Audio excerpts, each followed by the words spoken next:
Hey, I'm Mike Joseph, and thank you for listening to Detoxicity, a show by men, about men, but for everyone. I hope you enjoy the content of this podcast, and I want to let you know about a few things you can do to support us and our mission to challenge traditional notions of masculinity and create a more communicative, positive, and loving environment for all. You can subscribe to Detoxicity on any podcast platform that you use to listen. We are available just about everywhere. Also, don't hesitate to rate and comment, as these help us move up in the podcast rankings. I'm on social media, or at least I'm on Twitter, Instagram, and TikTok as DetoxPod Guy.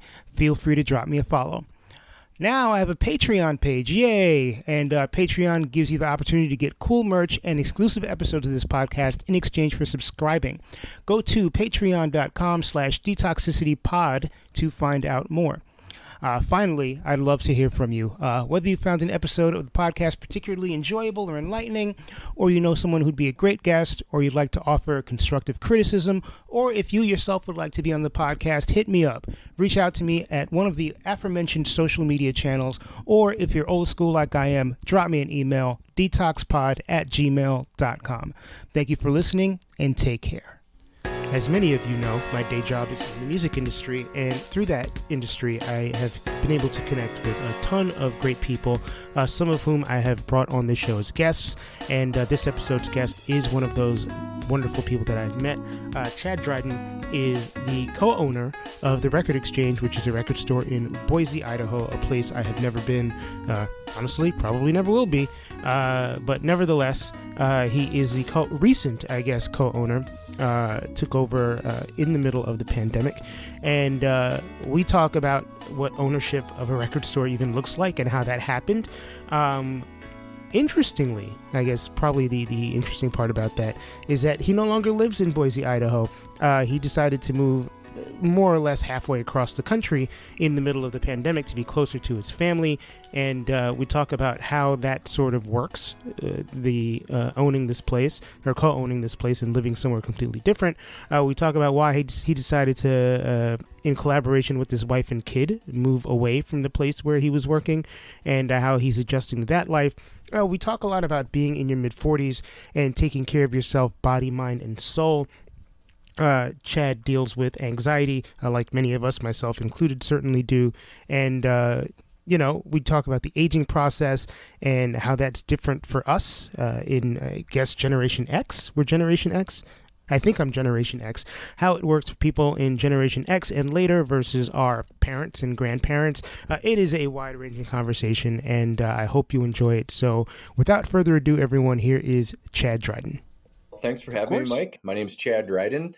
I am the co-owner of the Record Exchange in Boise, Idaho, and I'm a native of Northeast Ohio, Akron, Cleveland area, and I actually live back here in Ohio in a weird sort of roundabout way, with the pandemic sort of twisting everybody's lives in weird ways. My wife and kid and I decided to move to Ohio during the pandemic, and then a year later ended up becoming one of the co-owners of the record store that I've worked at since 2009. Right on. And how are you able to co-own a record store in Idaho and live in Ohio? That's everybody's favorite question. When the pandemic started, I was the marketing director for the store, and I kept my job. It was sort of an experiment. We didn't have events going on. So when I announced to the previous owners that we were making this move, I pitched 3 different ideas. I said, well, we could kind of keep things as is and see if this works with me doing this remotely. We could have me still maintain most of the marketing duties and hire an event coordinator, or I can help you with a job search for my replacement. So everybody decided to keep me on, and that worked out pretty well. Went to Boise a couple times in 2021. Part of that was covertly. We'd started the process of the sale of the store. And basically, with having 2 of my business partners are based in Boise, they're also longtime Record Exchange employees. One of them, Glenn, dates back to 1988. Wow. Yeah, he's a lifer.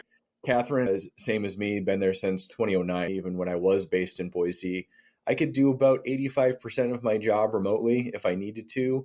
And I did do a lot of that remotely. I worked a lot from home at night. And then for putting together the responsibilities and sort of dividing what we were doing as far as the ownership was concerned, I get to do a lot of the boring computer stuff. Yay. So it's a lot of spreadsheets. I work hand in hand with our bookkeeper, work on budgets, and I could keep talking about it, but the more I talk about it, the more boring it's going to sound.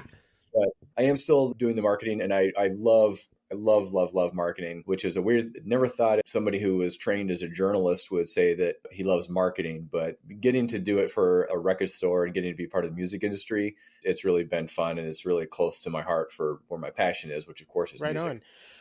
How did the conversation even start? And I'm coming to this from kind of a place of ignorance. How does the conversation start about, hey, let's take over this business. Let's own this business. And I don't want you to divulge anything that would be unwise for you to divulge. But I mean, do you even ask if something's for sale? Well, in this case, the owners held a staff meeting in January of 2021. They got everybody together, and Michael Pinnell founded the store in 1977. He ran it by himself for several years, and then I think it got bigger a lot quicker than he thought it would when he opened it. And then he moved downtown, and when he started the store, it was up on a part of Boise called the Bench, which is sort of away from downtown. It was just in a tiny little nondescript storefront. He decided to move downtown, ended up moving next door to somebody who sold posters. They decided to bust out a wall and start it, and it kind of went from there. So they were ready to retire, and having had conversations over the past, say, I don't know, 5 or so years, he was pretty candid and open about what his plans were. He, of course, wasn't going to run the store forever, and his intention was hopefully when the time came that an employee or a group of employees would be interested in purchasing it. So what then happened was there was a lot of side conversations, and there was a lot of back and forth, a lot of discussions with people who may or may not had been interested. We do have a lot of longtime employees at the Record Exchange, so naturally the thought was, well, some of the longtime employees would probably buy it, and that's eventually what did end up happening. There were the 3 of us, and then my wife Erica is also one of the investors as well.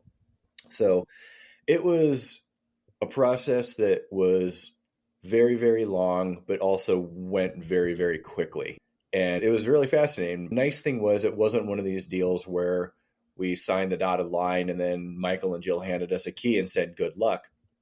We had months of extensive training with them on the front end of it. So we knew a lot about how the business ran, but of course we didn't know a lot about what they did as far as the business structure as it was concerned. So that was really the learning curve, was sort of learning some of their methods for budgeting and inventory maintenance and staff employment stuff. There's all the different things you can think of that come with running a business.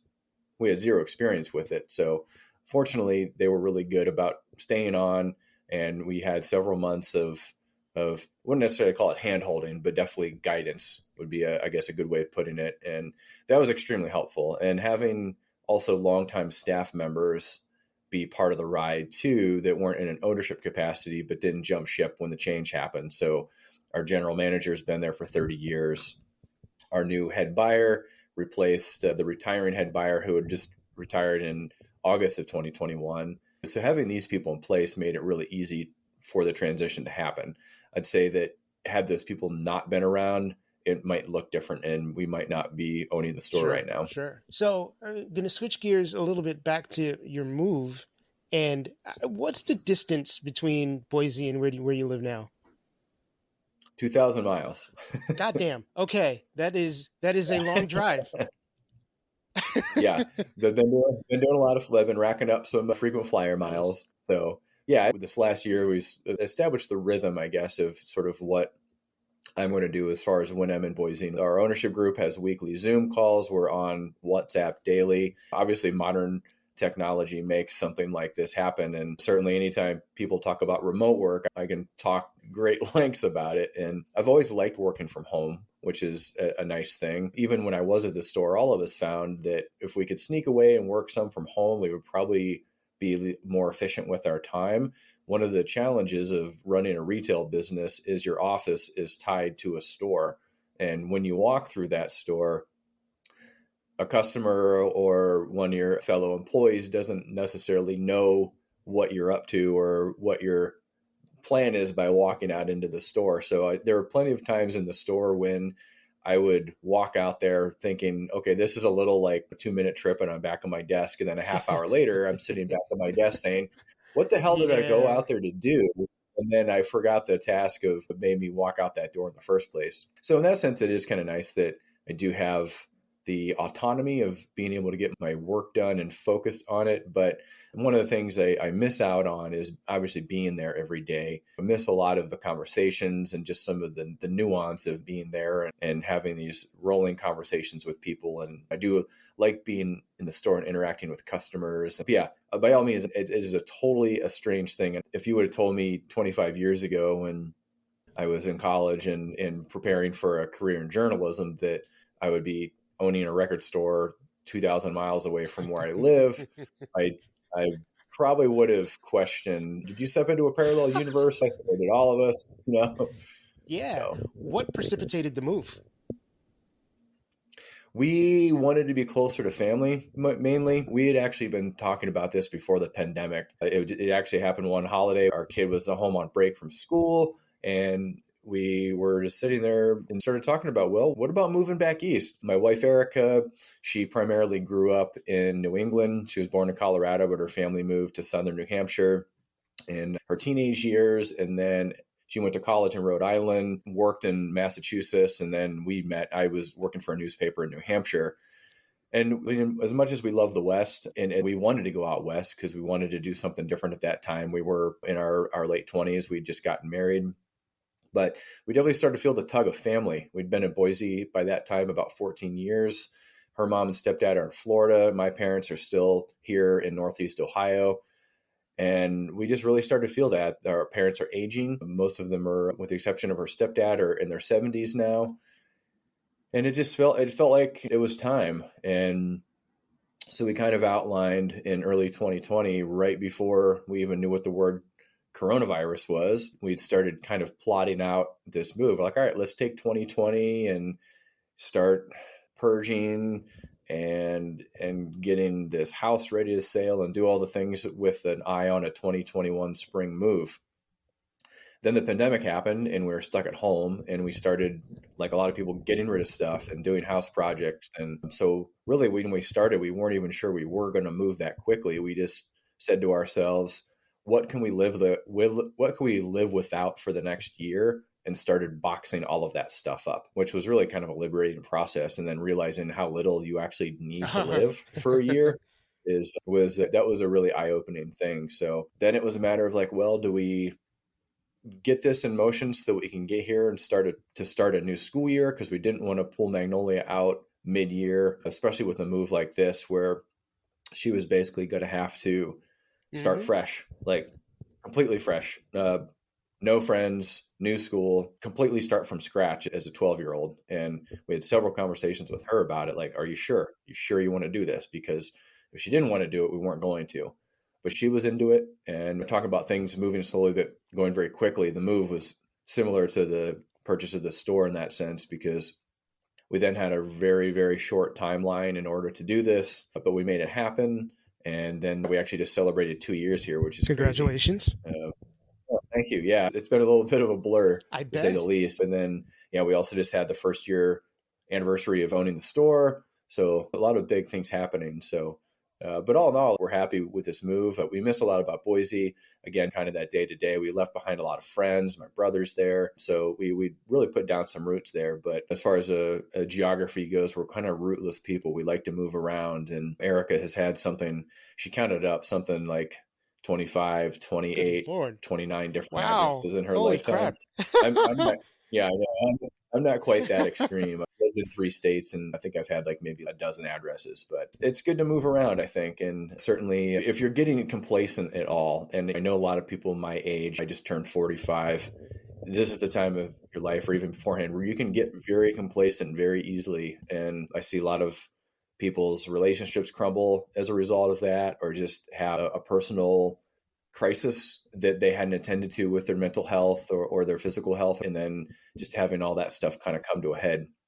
So I think in moving around and having careers that have sort of jumped around a little bit has kind of helped us keep nimble. Yeah, I get that. It's funny because you saying that brings me to 2 points. One of which is like personally, I'm feeling more antsy than ever.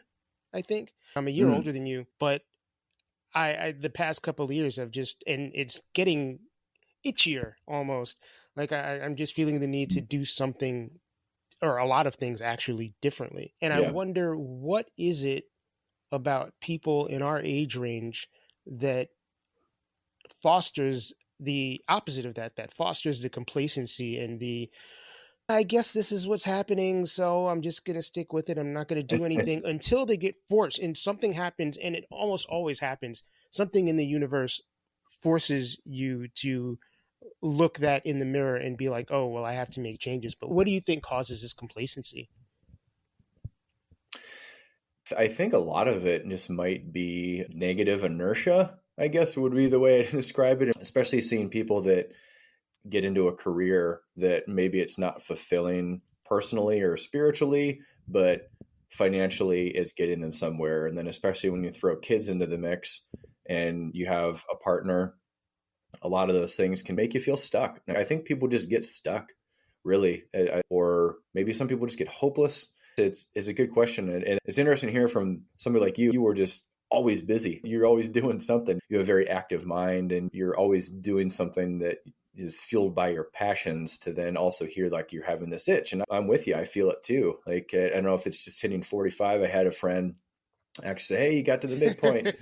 It's funny because I did start to think that as I approached 45. It's like, well, anything can happen. I can walk out the door today and I can get hit by a bus or something, or I could have a big health problem, and that could be it. So many different ways that a life can suddenly end. So looking at where life expectancies are, it looks like 90 is pretty approachable for people our age. And I did start to think of that, well, okay, what's the second half look like? And not so much what haven't I done yet, but what can I do better, or what can I do that's continuing to fulfill me. And I think you would probably agree with this too, having spent your life in music. I think being around music in its own way is kind of a fountain of youth. Mm-hmm. Obviously, music is driven by young people for the most part making it, but even that is sort of kind of changing a bit. And I see there's a lot of musicians still that are 20, 30, 40 years into a career that are still making music, and it's not like a nostalgia tour kind of thing. They're making relevant music, and I think being around it has really helped me keep a youthful mindset to my life, and not trying to pretend like I'm 22 again, but also just having this idea of being 45 isn't a death sentence, and being 30 and being 50, it's really, age ain't nothing but a number. I know it's such a cliche thing, but it's totally really true. And it's really kind of how you approach it. Yeah. I mean, when I was young, I thought 45, and even at 30, 45 seemed like this place where they're taking you out back and kind of shooting you almost like a horse. Like it felt old. When I was young, it was my grandma's age. Oh, yeah. And now it's like, okay, I'm 46 and I still feel, I mean, my body doesn't always feel young, but I feel like there's plenty more to explore. I don't feel like an old person in that typical get off my lawn kind of way. I feel like there's a lot more to explore. And I want to be here for as long as they'll have me. Hopefully that is a long time. And hopefully I get to keep most of my faculties during that period of time. But I mean, 45 isn't, it's not what it was when we were kids. It's not what it was when our parents were kids. It's still a good time to be exploratory and question things. And you have the benefit of life experience, but also, depending on where you are, can still have a very young, progressive, positive, upbeat mindset as well. Absolutely. It was interesting. I was talking to my father about a week ago, and he made mention of the fact that when he was 49, he retired from his first job. And that blew my mind. And he was retired for a whole, I think, 2 days before he started his next career. But I was still in college at the time, and I'm the youngest of three. So my dad's going to be 75 next year, and I have a brother who's in his mid 50s. But just to hear that, especially being in this new role of a co-owner of a business for 1 year at 45, and hearing, oh, wow, my dad was like, he'd done 25 years of his first career around this time and was eyeing the end of that at this age. Or even looking, I mean, I don't know if you ever looked at photos of when I was a kid, I'd look look at photos of my grandparents and like, okay, my grandparents in their mid 50s. And then I look at my brother and like, Yeah. wow, that is two different generations of people I'm looking at. My brother looks 20 years younger than they do. Yeah, absolutely. It's really funny, the perception of what maturity, at least in terms of age anyway, looked like when we were kids versus what it looks like now. Yeah. I think we're taking care of I think ourselves we a are. little I bit mean, have too. a lot of tools to do that our ancestors did not have. Exactly. I want to talk about your journalism career. I guess the question is, when did your interest in journalism begin? I can pinpoint it. It was in 7th grade. I was 13 years old at the time, and I grew up with newspapers in the house, and we still subscribe to a newspaper. Wow. I spend so much time on a computer. I know, kind of a Luddite in that way, but I like having one in my hands. And I still like supporting the industry. But at that time, I was bigger into sports than I was into music. And I had a language arts teacher who got me involved in a writing competition, and I had some success with that. And I realized, I really enjoy writing. And this is something that subject wise comes easy to me compared to, say, math. And I had somebody just kind of show me the way a little bit and say, hey, there are career paths in this. And so being interested in sports at the time, it was like, okay, I'm going to move to Chicago and be a sports writer. And I'm going to go to Northwestern. And then a year later, I discovered Nirvana, and I still was into sports, but music kind of took over as an adolescent. But I did go to college for journalism, and 1 year I spent on the sports staff at the school paper, and then the next on the entertainment staff writing about music. And honestly, my journalism career is certainly not anything that was historic by any means. I graduated in 2000, and to give you an idea of how little old school journalism schools thought about online, we had one elective that was online journalism, and across the board, all of our professors thought that the internet was a joke. They're like, who is going to read the on the internet instead of a trusty newspaper? And it was just such in retrospect, a stodgy way of looking at it. Know. And not very forward thinking in their respect either. But there were still jobs at the time, and I got a job in a tiny mountain town in northern New Hampshire for my first newspaper job. And that was what moved me to Idaho too. So I was still in journalism when I moved there. So I did everything from working on a sports desk to writing about arts and entertainment in the outdoors when I was in Idaho. And meanwhile, did some freelancing, writing music reviews, concert reviews, that sort of thing. Never really cracked any big publications of note, but I was able to make a little bit of extra money and get some clips with my name on them that came in handy and stay close to my passion while I also had to go cover city council meetings and school board meetings in small towns. So being able to still feed my passion was good. And then the Great Recession hit, and I kind of saw the writing on the wall. I was like the third round of layoffs at the paper. They were just going by tenure. Everybody was getting shifted around. I went from being a pop culture writer to back on a news desk covering the city, which was what we had moved out to Boise for me to get away from, was to have a job that was more in line with my interests. And then I was right back where I started and got laid off spring of 2009. And it was actually really the best thing that's happened to me in my career was to get laid off, and was able to pivot and get some freelance marketing and PR work in town. And then a friend saw an ad for the 20-hour a week online marketing job with the Record Exchange. That ended up rolling into the marketing director position when the marketing director left that following spring. And here we are. And you're still able to utilize that writing, not only on a professional level, but you've got the Suburban Abyss, which is your newsletter and podcast. And A, I guess, does that scratch the writing itch for you? And B, what made you decide to kind of go back into more personal writing? Yeah, absolutely. If I've had anything like a midlife crisis in the past few years, it was that I didn't feel like creatively I was at maybe where I thought I would be at this time in my life. As much as I can be detached from in an existential sense and say, hey, at some point I'm going to pass on and that'll be it. But wouldn't it be nice to have something to leave behind that maybe somebody could hold in their hand? It's a total ego-driven thing that comes with being a creative person, is having some sort of validation of what you do. But as much as marketing, writing is fun, and writing social media posts are fun, and putting together newsletters for a record store is a total gas. I love to get to flex my creativity with the store, but I was getting farther and farther away from writing, and I hadn't been doing much personal writing, and really had kind of stopped freelancing once I had started working for the store. So with this move, I felt if there was any time to kind of document what was going on in this strange new world that everybody was in. One, moving during a pandemic, which we had so many people just scratch their heads Yeah, like, you're why? doing this now during a global health crisis. And also, I had my hours reduced a little bit with the position. So I had some free time, and I just made a commitment to myself to use that extra time that I had during the week to do some concentrated writing. And I'd never done a podcast before. So I did some research and self-taught a lot of that, and had a friend help me build a website.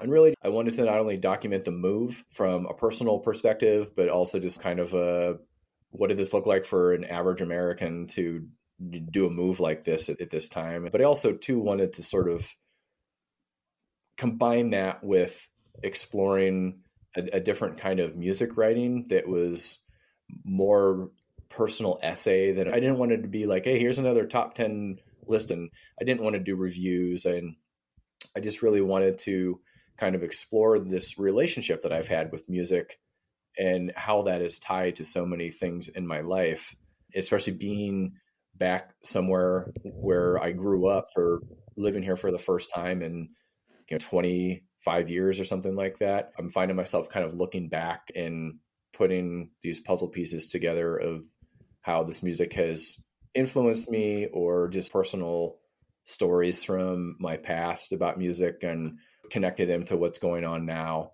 And it's been really fulfilling to be able to do this kind of writing. I don't know how much longer I'm going to do it. I had a lofty goal of once a week, and then we decided to buy a record store.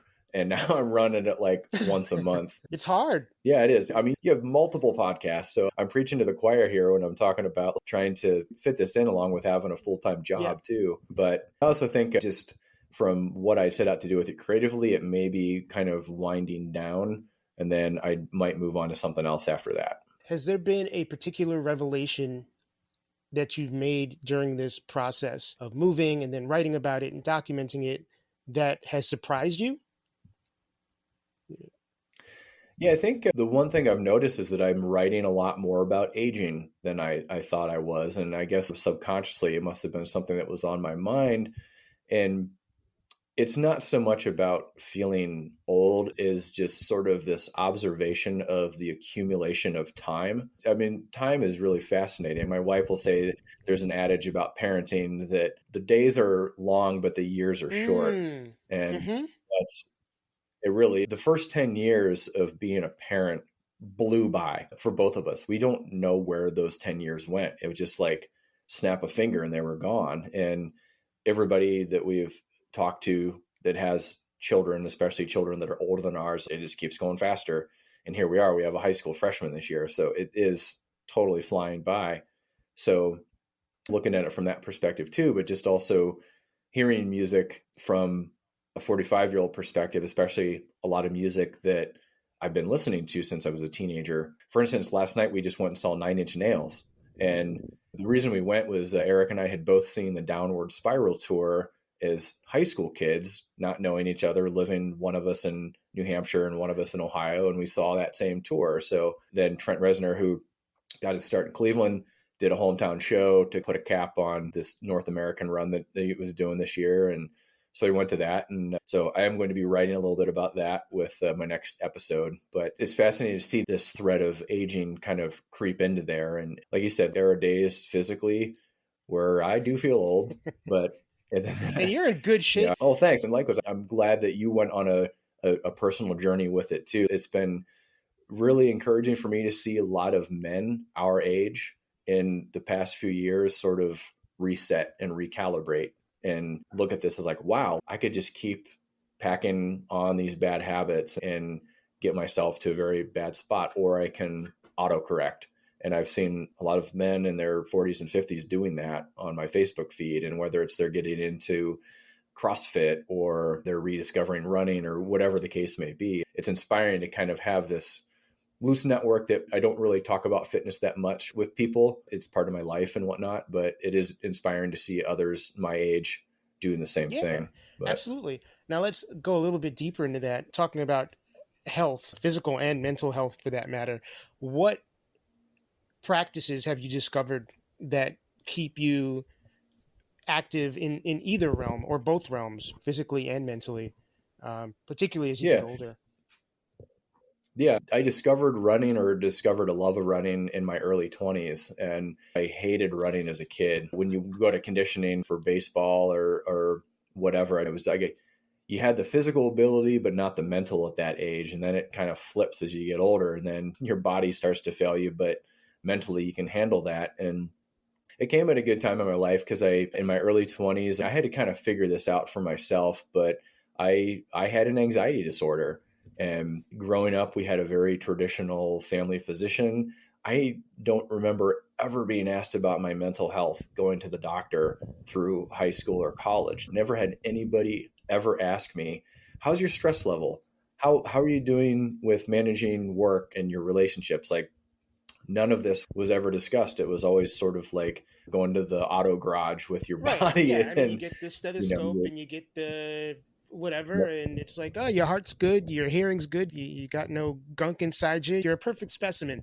yeah, But exactly. no one goes in here. So yeah, exactly. And I had started my first job. I was in New Hampshire. I was living by myself. I moved somewhere where I knew nobody. I was spending a lot of time by myself. Winters were long. I was working like 55, 60-hour weeks. And I was feeling these weird sensations in my body that were a lot of the classic kind of anxiety symptoms, heart racing, or just the fog, or feeling almost like out of body experiences, just physical vacancy, all kinds of weird physical sensations that didn't seem to make much sense to to me. And then kind of backtracking and realizing like, oh, I remember like this kind of starting in around 14, and every now and then having some of these sensations in high school. But then in college, I remember now what I recognize as my first panic attack in college, and then starting to have these panic attacks on a regular basis while I'm out covering stories for the paper. And luckily, I just got on the internet and I typed in anxiety disorder and on, I think, probably WebMD or something like that. And I'm just like going down the bullet list. Yep. And so I went to the doctor. I said, listen, I think I have an anxiety disorder. And I went through my list of my symptoms, and they got checked out, and they're like, yep, it sounds like you do. So I started on some medication and some therapy. And this was kind of the first real big renovation project I did on myself as far as my health goes. I ended up going vegetarian. I started working out more, just became more conscious of what I was putting in my body relative to anxiety. And fortunately, I would say that it's a low grade anxiety disorder. I've been fortunate in that I haven't been medicated in the past 20 years because I have been able to regulate it through diet and exercise. And then finding a yoga practice about 10 years ago was another key aspect of it. And that sort of reintroduced a spiritual sense to my life as well. I grew up a Methodist. I don't identify anymore as such, but I do feel, ironically, more of a stronger spiritual sense in my life now without identifying That's as Christian. crazy, huh? But yeah, and I'm very grateful for that experience, having grown up with that backdrop of knowledge of religion and going through it and seeing what it was for people and for myself and what it wasn't. And then here we go with another cliche. It really is a marathon and not a sprint. And when I'm working out or I'm doing something for my wellness, I'm not necessarily looking at it as a goal-driven exercise. The goal is just having a strong body and mind. It's not like I am training for this event or I'm training for that event. And I know a lot of people that do that, and it's great motivation. And I did do a 5K last year. It was a lot of fun. But thank you. But yeah, it's more just about the feeling of running or practicing yoga than it is about really some like, okay, I'm going to stop when I get to this point. There is no stopping, really, is if I'm hoping to still be active when I'm in my 60s and 70s. And unlike you, I don't play basketball anymore because there's a little bit of fear involved there. Because one, my wife we were playing co-ed indoor soccer at one point in Boise, and then she ended up on a women's team because she was a goalie. 3 games into it outdoor, her foot goes into a divot and she gets a high ankle sprain.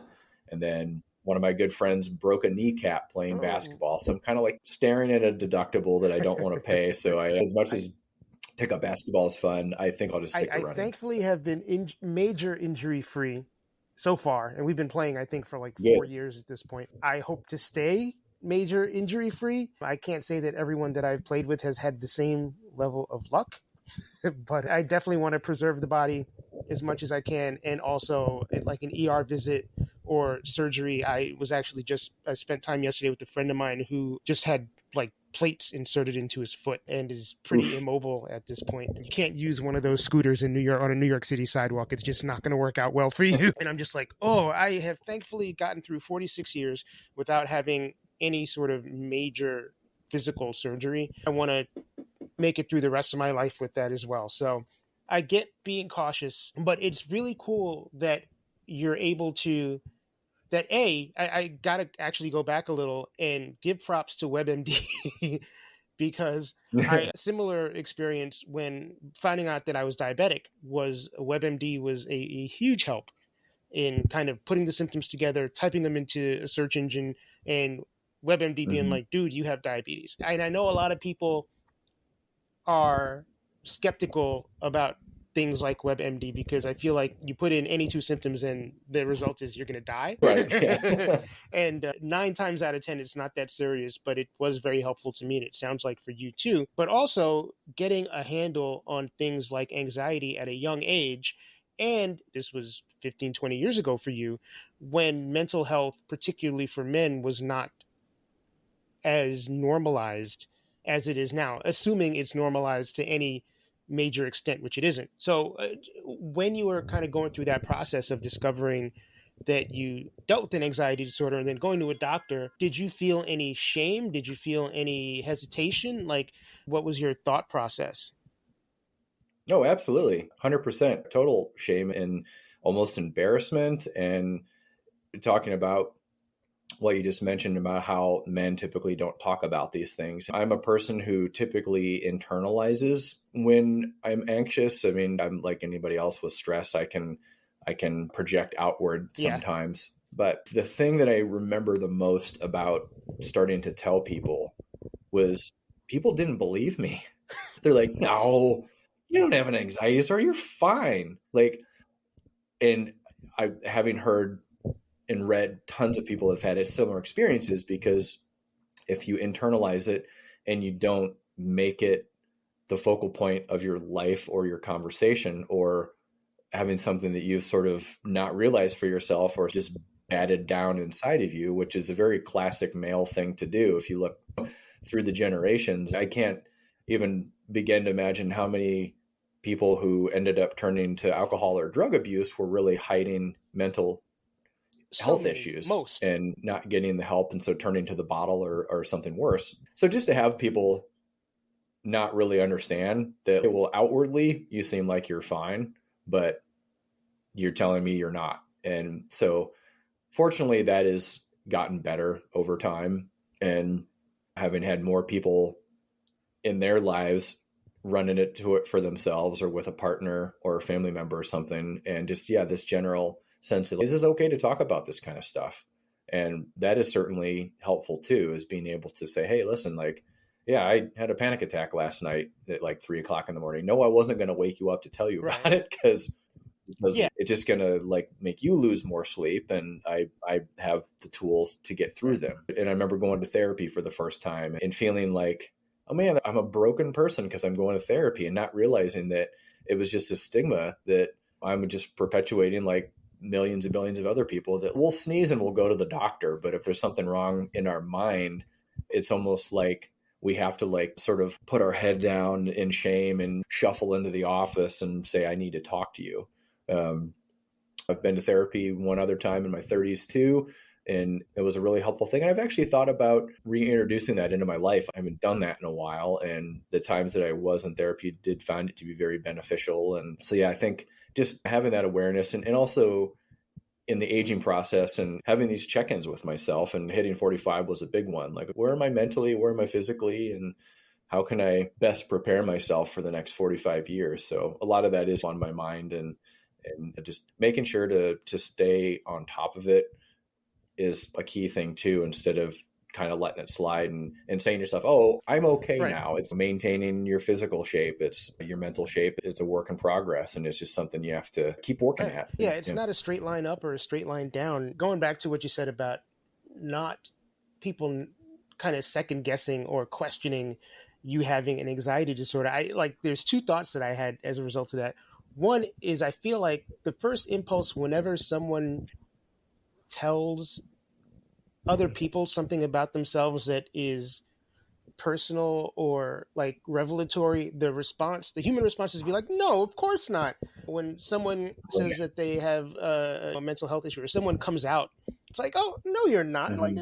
And I think that's just like a knee jerk, not thinking human response. But Totally. the other part of that I find really interesting is that I think there are a lot of people out there who still think that anxiety and depression look like you are curled up in a corner of your house, like filthy, with your head in your hands, shaking, and don't Right. realize that so many people, possibly including themselves, get through every day with depression and anxiety. It's not something that is necessarily debilitating. It's something that Mm-hmm. people deal with day in, day out on a regular basis.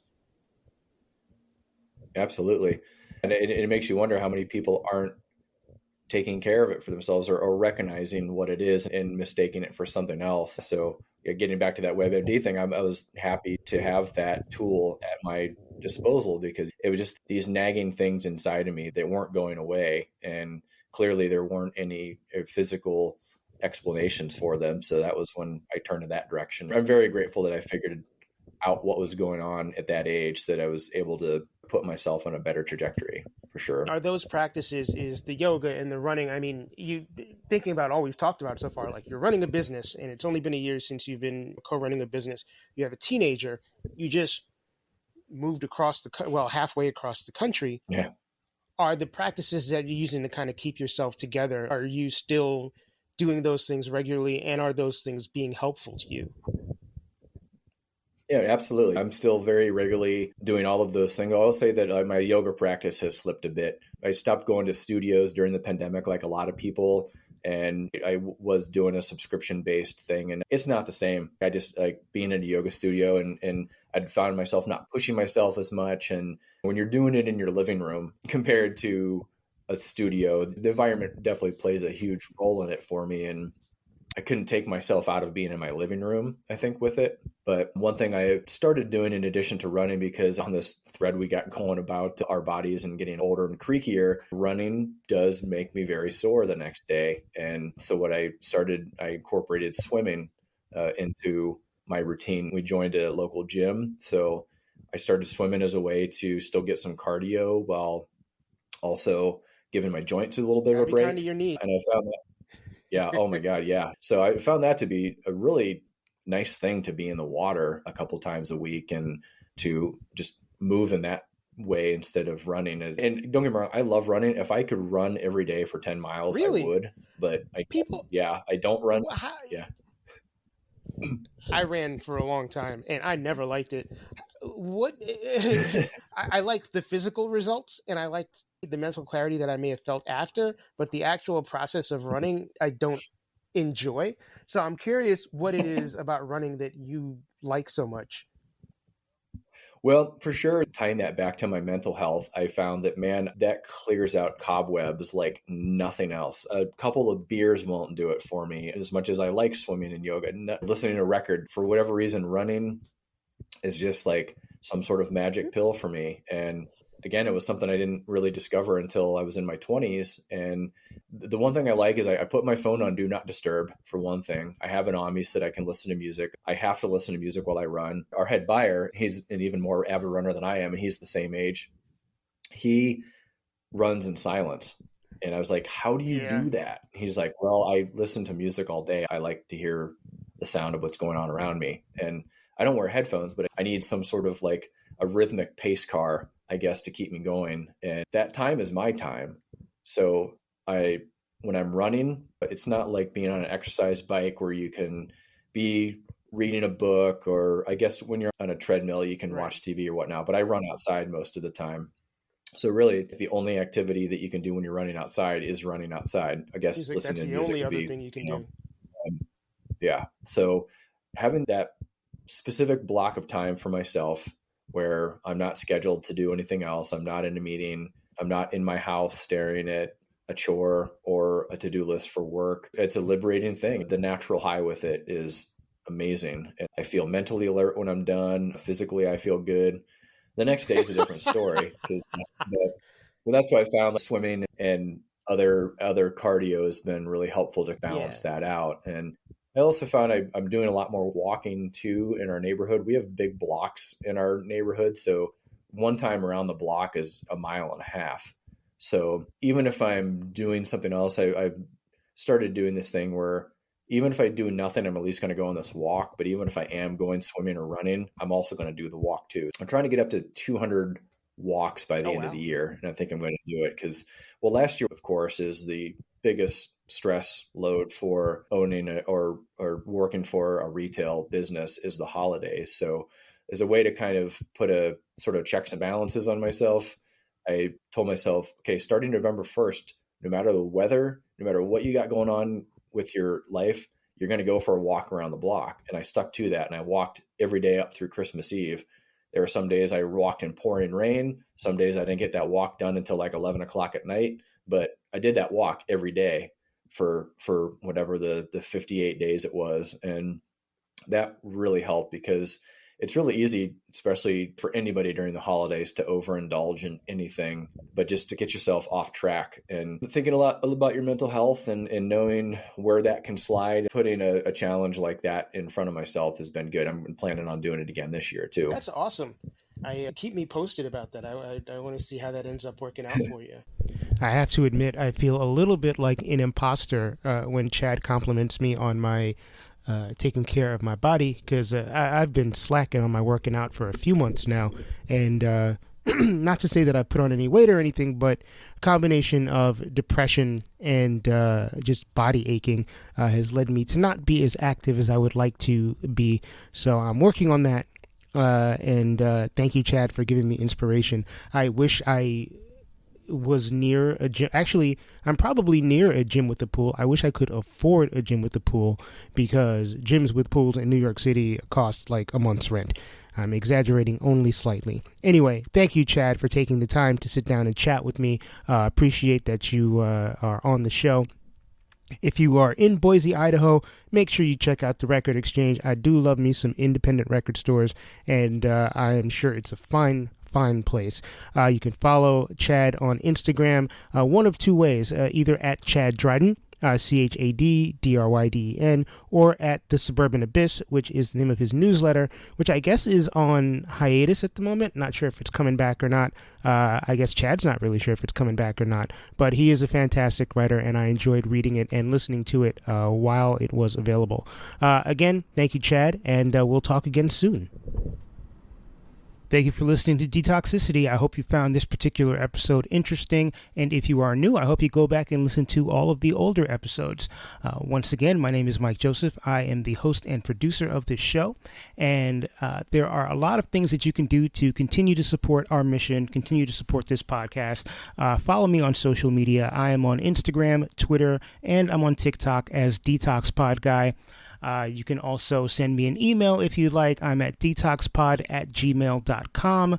I am always on the hunt for people with interesting, inspirational, and powerful stories. So if you know somebody who fits that bill, or if you yourself fit that bill, please don't hesitate to drop me a line via email or via social media. Please make sure you subscribe on your podcast platform that you're listening to this on. Rate, comment, help a brother out, help us move up in the rankings. Follow me on social media. Like I said, follow our Patreon, or subscribe to my Patreon, actually. Patreon.com/detoxicitypod. You get access to exclusive episodes. You get episodes a little earlier than the general public. You get a cool ass sticker, lots of stuff. Once again, patreon.com/detoxicitypod. Quick shout out to Calvin Williams for providing the music and doing his magic on the logo, which was originally designed by Jacob Block. I thank you all for listening. I wish you all the best. Please take care of each other. Till next time, peace.